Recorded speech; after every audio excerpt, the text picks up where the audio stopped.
दैनिक माटी की महिमा एमकेएम न्यूज में आपका स्वागत है। आइए अब नजर डालते हैं शहर की कुछ खास गतिविधियों की ओर। देश में लंपी वायरस के मामले तेजी से बढ़ रहे हैं। ये स्किन डिजीज पशुओं को संक्रमित कर रही है। अब तक 10 से ज्यादा राज्यों में इसके मामले आ चुके हैं। वहीं राजस्थान में लंपी का सबसे भयानक रूप देखने को मिल रहा है। जानकारी के अनुसार अभी तक कुछ राज्यों को मिलाकर करीब 55,000 से अधिक मवेशियों की मौत इस वायरस की वजह से हो चुकी है।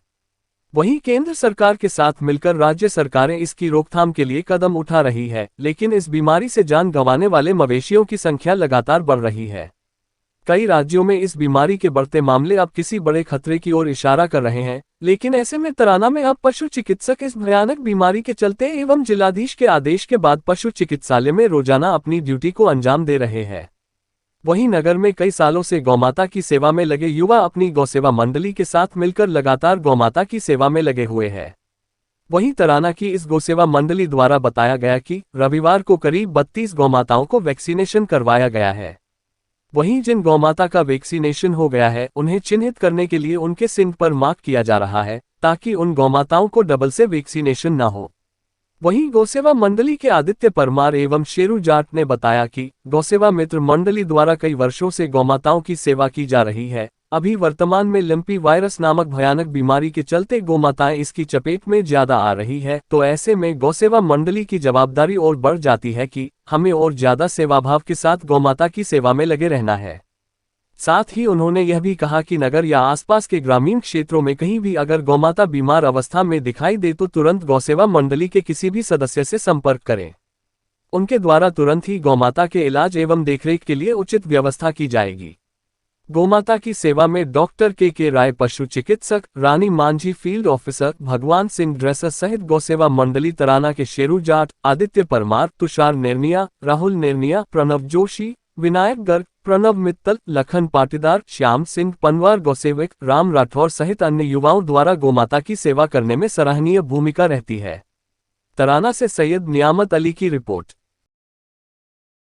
लंपी वायरस की एक भयानक बीमारी चल रही है, जिससे सबसे ज़्यादा अगर कोई प्रभावित हो रही है तो गौ माता है। ऐसी स्थिति में प्रशासनिक अधिकारी और आप कृषि जो पशु चिकित्सक के तौर पर क्या तैयारियां हैं आपकी? हमारी तैयारी तो अभी चल रही है जी।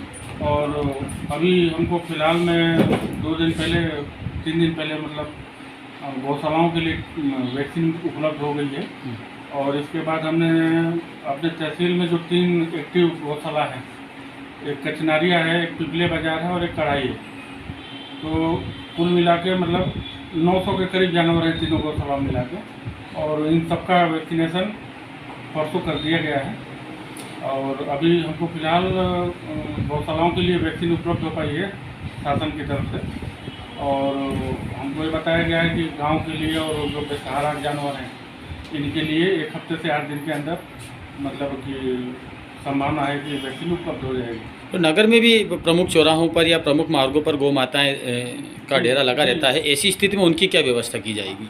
उनके लिए भी मैंने बताया ना कि बेसहारा जो गौ माताएँ हैं या जो कीड़े हैं, कीड़ी हैं, इनके लिए शासन द्वारा 1 हफ्ते में आपके द्वारा गौ सेवा की जा रही है, और कहीं भी अगर ऐसा समाचार प्राप्त होता है तो आप तुरंत गौ सेवा के लिए तैयार रहते हैं। अभी वर्तमान में लंपी वायरस की बीमारी चल रही है, ऐसी स्थिति में आपकी टीम और आपके द्वारा क्या कार्य किया जा रहा है? हमारी टीम के द्वारा जो बाजार में जो गायें घूम रही है उनको लंपी वायरस से बचाने के लिए वैक्सीन लगाई जा रही है, जिसके मात्र उन्हें पता लग जाए, डबल ना लगे, इसके लिए उनके सींग पर सिंदूर लगाया जा रहा है ताकि उनको डबल वैक्सीन ना लगे। और लगातार जैसे कहीं भी बीमारी की भी सूचना मिलती है गौ माता या अन्य किसी जानवर के लिए, तो आपकी टीम पूरी तरीके से लगी रहती है। समाज में नगर को एक क्या आप इस मामले में संदेश भी देना चाहेंगे?